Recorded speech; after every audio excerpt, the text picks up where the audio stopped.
vies sont agitées. Elles sont agitées par de multiples choses. Elles sont agitées par les rencontres que nous faisons. Nos vies sont aussi agitées par des événements que nous vivons. Qu'il est bon de pouvoir s'arrêter pour un temps de culte, pour déposer ce qui nous traverse, pour nous laisser accueillir par le Christ vivant. Frères et sœurs, le Christ nous accueille ce matin. La paix du Père, l'amour du Fils, la consolation de l'Esprit nous sont offertes pour que nous vivions ce culte, le cœur au repos et l'esprit apaisé. Amen. Et nous chantons au cantique 35, 19, la strophe 1 et 2, pour que le jour qui se lève soit plus beau.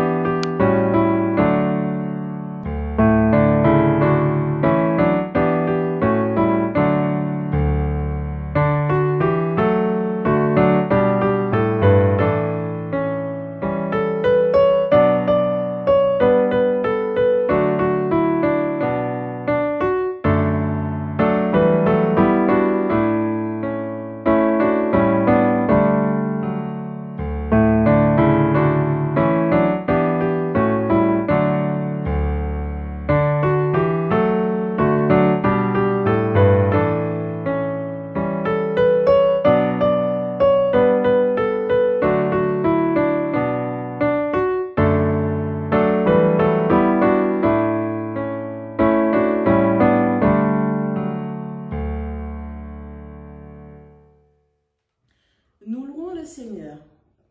Père, nous te chantons et nous te rendons grâce. Car malgré nos peines et nos fautes, au milieu de nos peines et de nos fautes, nous savons que tu es un Dieu qui nous aime en Jésus-Christ. Pour le monde si fragile mais si beau, pour la vie si menacée mais si belle, pour cet immense univers où s'épanouira ton royaume, nous te louons. Pour ce jour qui nous redit la résurrection, pour ton Église qui nous rassemble, nous te louons. Pour ton évangile, pour le souvenir de notre baptême, pour ta volonté de nous appeler à te servir et à servir notre prochain, pour la promesse de ton éternité, nous te louons. Et parce que nous pouvons t'aimer et nous aimer sur la terre, au nom de l'amour du Christ, en paix et avec joie, Père, nous te louons. Amen. Maintenant, nous chantons le cantique 35-19, strophe 3, pour que ton cœur.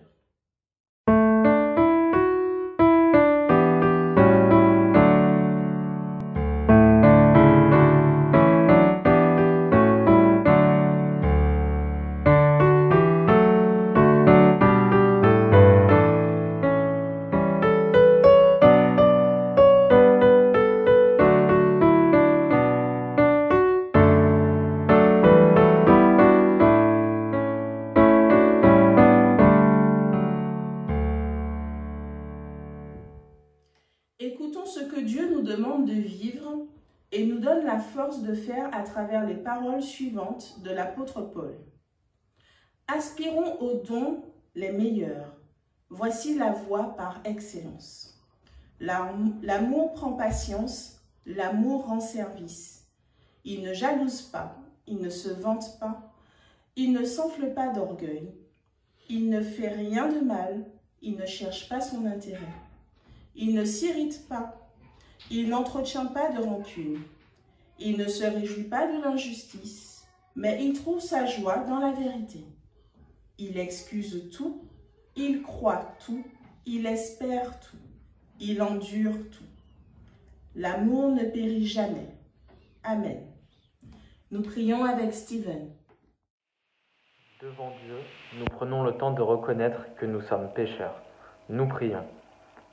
Seigneur, nous voici maintenant devant toi, les mains vides et le cœur lourd de tout ce qui nous sépare, et de toi et des autres. Nous n'avons pas écouté ta voix, nous nous sommes détournés de nos frères, nous avons méprisé les plus pauvres. À nous tous qui ne savons pardonner, Seigneur, pardonne. Amen. Chantons le cantique 35-14, strophes 1 et 2, souffle du Dieu vivant, l'Esprit créateur.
Déclaration du pardon. Il y a des mots qui font vivre. Ce sont des mots de tous les jours. Le mot chaleur, le mot confiance, amour, justice, et le mot liberté, le mot enfant et le mot gentillesse, et certains noms de fleurs et certains noms de fruits. Le mot courage et le mot découvrir, et le mot frère et le mot camarade, et certains noms de pays, de villages, certains noms d'hommes et de femmes, d'amis. Que le mot pardon nous fasse vivre. C'est le Seigneur qui nous le dit. Mon enfant, tes péchés te sont pardonnés. Que Dieu nous mette au cœur l'assurance de son pardon et qu'il nous donne de marcher vers son royaume. Amen. Et nous chantons le cantique 35-14, strophe 4, souffle du Dieu vivant, l'Esprit créateur.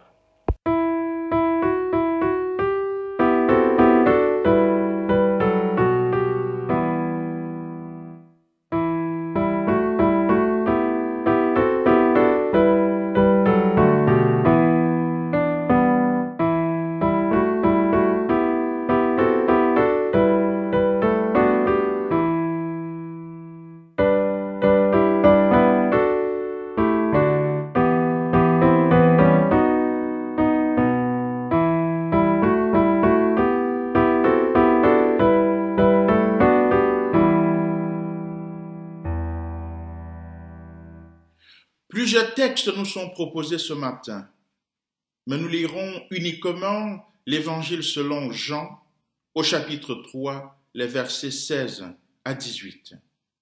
Avant donc d'ouvrir les Écritures, je vous invite, frères et sœurs, à la prière. Prions le Seigneur.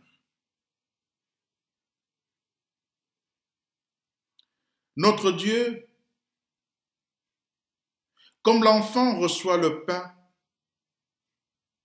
comme l'oiseau reçoit l'espace avec le grain, comme l'ami reçoit l'ami, comme la nuit reçoit l'aurore et le soleil, comme le sol reçoit la semence, comme la sève monte aux branches et porte des fruits, donne-nous, Seigneur, d'accueillir ta parole, que par ton Esprit Saint, elle parle à notre cœur. Amen. Et nous écoutons la lecture.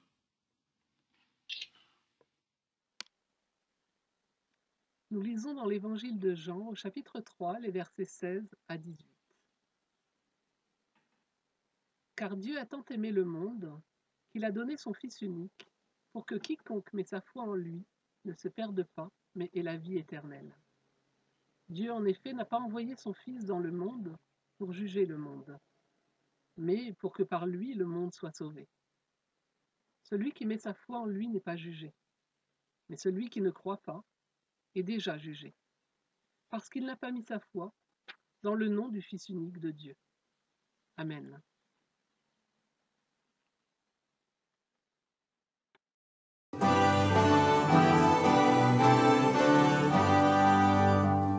Saint-Esprit de lumière,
nous avons traversé des moments un peu compliqués durant ces jours, ce qui a permis de passer du confinement au déconfinement progressif, sans relâcher pour autant les efforts fournis afin de freiner durablement la propagation du virus. Nous vivons en ce jour notre premier culte déconfiné. La communauté peut se rassembler à nouveau. Les activités reprendront, mais de manière progressive, à l'issue de la réflexion menée en conseil presbytéral. Après la célébration de la fête de Pentecôte, marquée par le renouvellement de la force de l'Esprit Saint en nous, les textes liturgiques nous conduisent à méditer ce matin un des extraits non moins importants de la Bible, tiré de la péricope de l'Évangile selon Jean. Je cite, « Dieu a tant aimé le monde qu'il a donné son Fils unique, afin que quiconque croit en lui ne périsse point, mais qu'il ait la vie éternelle. » Fin de citation. De cette phrase au programme, je vous invite, frères et sœurs, à méditer sur le thème suivant. Dieu donne son Fils pour le salut de l'humanité. Peuple de Dieu. Cette affirmation peut résumer à elle seule la bonne nouvelle de l'Évangile qui souligne la preuve de l'amour que Dieu porte pour l'humanité entière et non seulement pour un peuple particulier. Cette parole, au caractère historique, inaugure une nouvelle ère, l'ultime, puisqu'en Jésus-Christ, la vie se renouvelle au quotidien. Une vie qui traverse les difficultés de la vie au point de nous éloigner de l'angoisse de la mort. L'humanité entre ainsi dans les temps nouveaux, marqués par un jugement levé. Dieu envoie son Fils dans le monde, non pour juger le monde, mais pour que par lui, le monde soit sauvé. En conséquence, les hommes et les femmes sont sauvés de toute forme de condamnation. Condamnation par le regard que tu portes sur toi-même. Condamnation par le regard que les autres portent sur toi. Ou encore, condamnation de ta propre conscience, puisque le plus grand tribunal au monde reste et demeurera toujours celui de notre conscience. C'est cette conscience qui rappelle à juste titre ce que personne ne peut voir, même pas le meilleur des juges de nos systèmes judiciaires. En affirmant, frères et sœurs, que nous sommes sauvés, Jésus nous place alors devant la responsabilité de notre conscience envers nous-mêmes, mais aussi envers les autres. Il s'agit, en nous tournant vers lui, de vivre en paix avec nous-mêmes et avec les autres. Seul son Esprit Saint est capable de souffler à notre conscience au quotidien les faits et gestes qui prolongent l'amour incommensurable de Dieu. Un amour qui fait éviter le zèle négatif dans l'exercice de tes fonctions. Un amour qui ne se laisse pas trahir par toutes sortes de compromissions. Un amour qui t'aide à humaniser ton intervention auprès d'un brigand supposé, luttant sans armes et à main nue, et criant sans voix. Je ne peux pas respirer. Je ne peux pas respirer. S'il vous plaît, je ne peux pas respirer. Criant ainsi, avec détresse, parce que consciemment privé d'oxygène gratuitement offert par Dieu. Il s'appelait George Floyd, cet Afro-Américain décédé il y a quelques jours aux États-Unis dans l'État du Minneapolis. Un acte de barbarie qui ne dit pas l'amour de Dieu dans l'exercice de mes fonctions. Un acte barbare qui ne dit pas l'amour de Dieu dans tout ce que je porte comme responsabilité.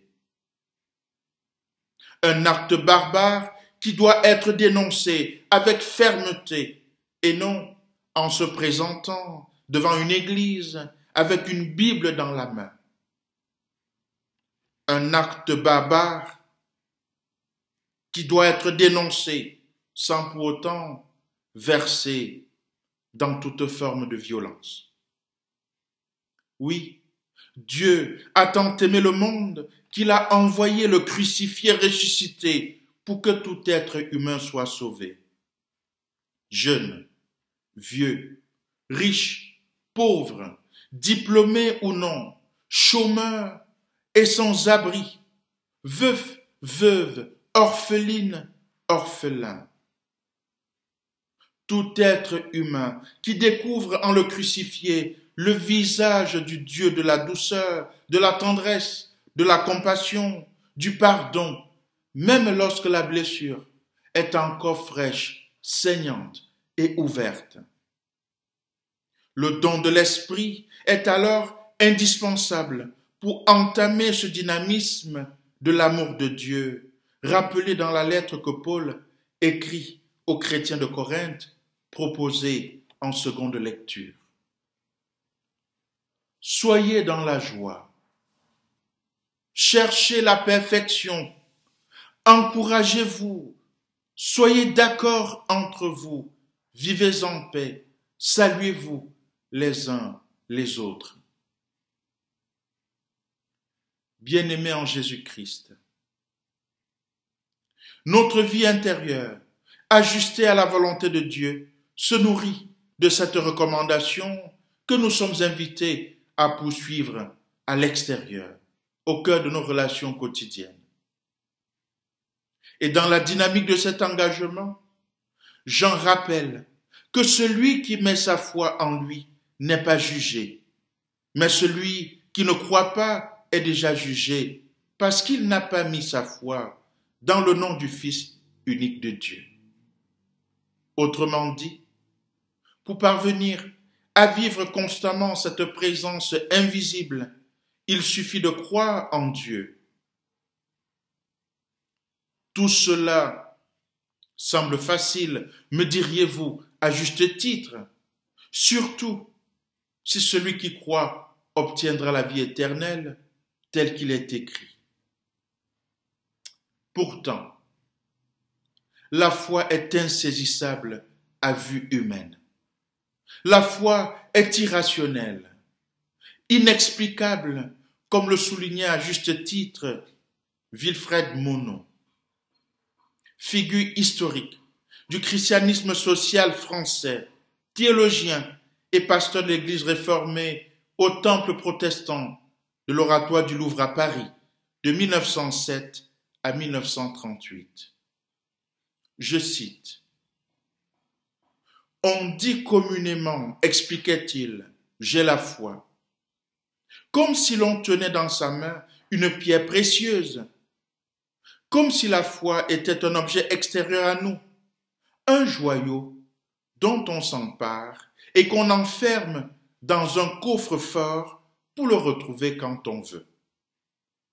C'est là, poursuivait-il, une dangereuse illusion. Il n'y a nulle part dans l'univers quelque chose qui se nomme la foi. Il y a seulement des âmes qui prennent une certaine attitude à l'égard de Dieu, qui font un acte de confiance en l'éternelle miséricorde, et c'est là la foi. Fin de citation. J'en conclus pour ma part que la foi n'est pas un état, c'est-à-dire quelque chose d'arrêté, de statique, de fini, transmissible de génération en génération comme un trésor caché. Mais la foi est une marche, une attitude qui se construit au quotidien. Dans cette perspective, le thème qui bercera toutes nos activités dès le mois de septembre s'inscrit dans la même logique. Le thème est le suivant. La perfection n'est pas un état, mais une marche. C'est tout un programme.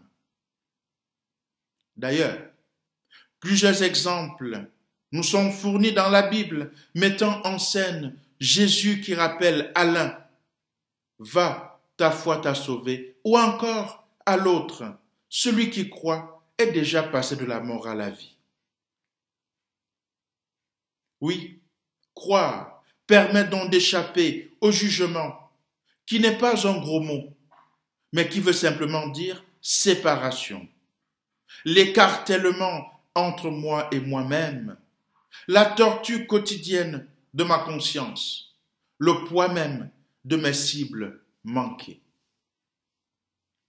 Croire en la miséricorde de Dieu m'offre la capacité de surseoir à l'exécution de mes désirs sombres et à pouvoir vivre dans la dynamique d'un pardon constant. Cette idée forte a été mise à jour au XVIe siècle avec la réforme protestante, notamment la célèbre formule « la sola fide » qui veut dire le salut par la foi. Ce grand principe du protestantisme est à redécouvrir chaque jour afin de le comprendre et de le vivre dans la volonté de Dieu. Il ne s'agit pas seulement d'avoir la foi en tout et en n'importe quoi, comme la foi de Voltaire qui croyait au grand horloger. Mais il s'agit de croire en Jésus-Christ qui révèle le Père, comme il le disait déjà lui-même à Philippe. Celui qui m'a vu a vu le Père. Je suis dans le Père et le Père est en moi. Frères et sœurs, voilà le don de Dieu. Ce don que nous pouvons seulement recevoir, sans être forcés toutefois. Ce cadeau de Dieu, cette donation gracieuse. Le Dieu de liberté, en qui nous croyons, respecte bien notre liberté. Il respecte ta liberté, même quand il fait cette donation. Il te laisse alors le soin précieux de décider par toi-même de recevoir cette donation ou de la décliner. Sinon, il serait à juste titre un gourou manipulateur de conscience.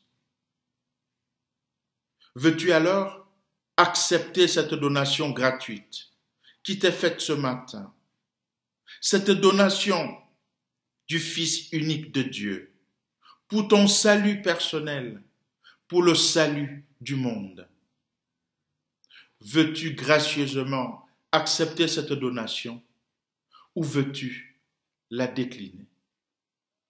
C'est à toi et à toi seul de pouvoir décider dans ta liberté parfaite. Amen.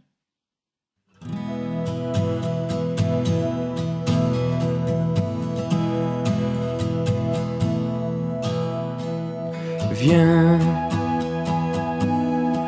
Saint-Esprit, viens par ton vent remplir le temple que je suis. Oh, viens, Saint-Esprit, souffle puissant, brise d'amour, courant de vie. Souffle sur moi, souffle sur moi, souffle, souffle sur moi, souffle sur moi, souffle, souffle sur moi, souffle vent de Dieu. Viens, Saint-Esprit, viens par ta pluie, mouiller la terre que je suis. Oh, viens, Saint-Esprit, flot impétueux, source d'amour, fleuve de vie, coule sur moi, coule sur moi, coule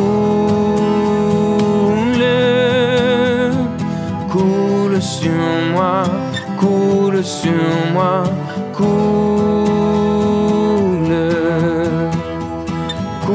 sur moi, coule pluie de Dieu. Viens, Saint-Esprit,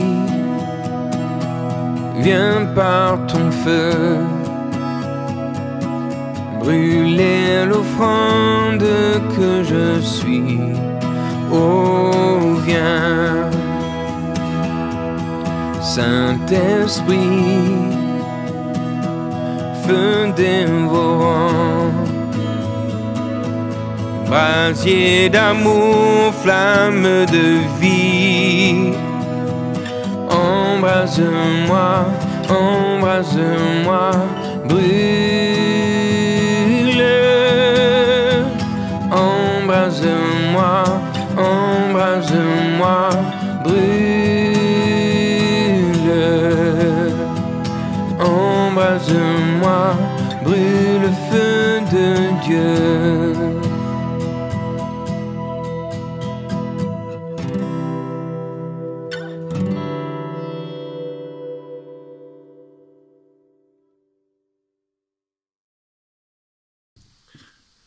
Je vous invite à confesser notre foi. L'homme n'est pas seul. Il vit dans le monde qui appartient à Dieu.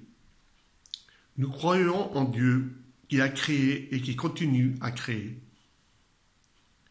Il est venu en Jésus, le Fils de Dieu, l'homme véritable pour apporter la réconciliation et le renouveau et qui œuvre en nous par son esprit. Nous avons confiance en lui. Il nous appelle à être son Église, pour célébrer sa présence, pour aimer et servir autrui, pour rechercher la justice et résister au mal. Nous proclamons son royaume, dans la vie, dans la mort, dans la vie après la mort. Il est avec nous. Nous ne sommes pas seuls, nous croyons en Dieu. Amen. Nous chantons « Je crois et j'espère ».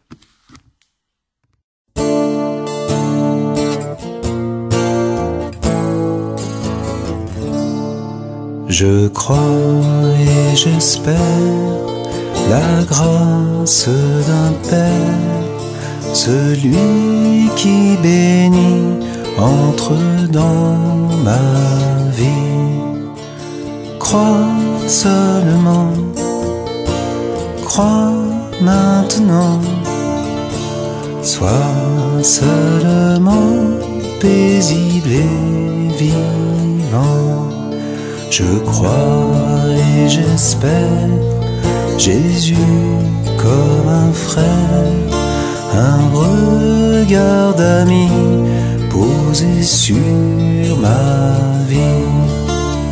Crois seulement, crois maintenant, sois seulement paisible et vivant.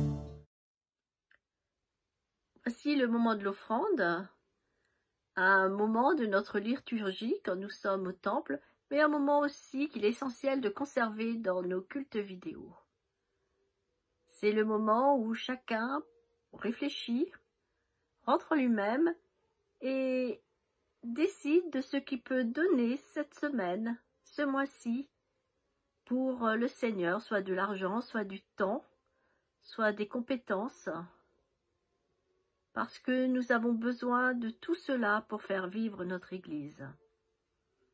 Une information, cette année, à partir de la rentrée, nous aurons 4 pasteurs de plus dans notre région ouest. Et 4 pasteurs de plus signifie 4 salaires de plus à payer chaque mois. Donc, préparons leur venue et continuons nos engagements aussi bien pour les pasteurs présents que pour tout ce qui est nécessaire pour le matériel de notre Église, entretien des salles, entretien des bâtiments et aussi tout ce qui est matériel bureautique. Merci donc pour ce que vous pouvez donner. Prions. Seigneur, merci pour ces offrandes, merci pour chacun de nous qui répond à ton appel et qui permet à ton Église de vivre. Merci Seigneur. Amen.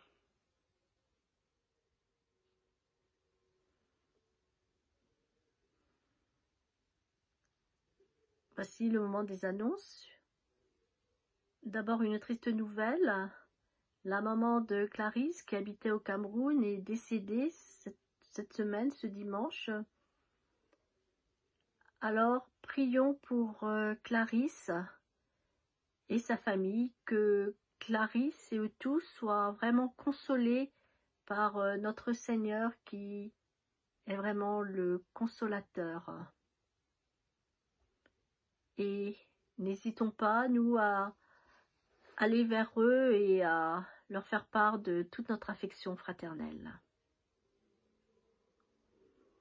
Cette semaine, les cultes au temple reprennent, au temple de Niort à 10h30 et au temple de Mougon à 18h. Une équipe s'est réunie au temple pour bouger les bancs, marquer là où on peut s'asseoir et surtout là où on ne peut pas s'asseoir, pour bien respecter les règles de distanciation physique de 4 mètres carrés par personne. Une famille entière peut s'asseoir sur un banc, mais si vous êtes seul, il ne peut y avoir que 2 personnes par banc. Les corbeilles seront au fond du temple pour éviter que la corbeille passe de main à main. Et pareil, nous allons privilégier le mode vidéo pour les cantiques que nous avons rangé nos cantiques papier. Donc un culte ce dimanche à Niort à 10h30 et un autre culte à 18h à Mougon.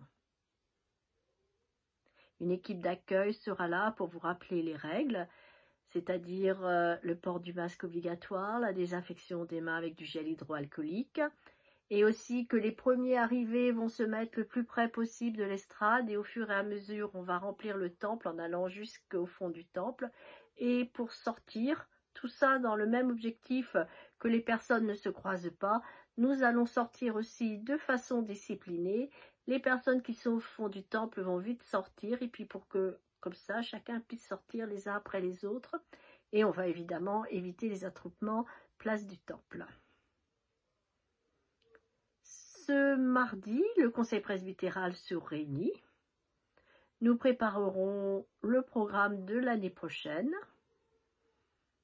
Nous fixerons aussi la date de notre AG, car vous savez, elle était prévue au mois de mars et on n'a pas pu la tenir pour des raisons sanitaires. Dimanche prochain, les jeunes se réunissent par une visioconférence. Donc, les coordonnées de la visioconférence seront adressées aux jeunes et à leurs parents. Voilà, nous faisons vraiment attention à tout ce qui est respect des règles sanitaires pour éviter toute propagation éventuelle du virus. Voici le moment de prière. Bon dimanche à tous. Prions le Seigneur. Donne ton pain, Seigneur, à ceux qui ont faim. Donne faim de toi à ceux qui ont du pain, car toi seul, Seigneur, peux rassasier nos désirs. Donne ta force à ceux qui sont faibles. Donne l'humilité à ceux qui croient fort, car toi seul, Seigneur, est notre force. Soutiens tous ceux et celle qui traverse le moment de deuil, et particulièrement Clarisse qui a perdu sa maman. Donne la foi à ceux qui doutent et donne de venir à toi ceux qui croient te posséder, car toi seul Seigneur est la vérité. Donne la lumière à ceux qui te cherchent et garde dans ton amour ceux qui t'ont trouvé, pour qu'ils te cherchent encore, car toi seul Seigneur peux combler notre amour. Nous te présentons aussi dans le secret de notre cœur ceux que nous voulons porter devant toi.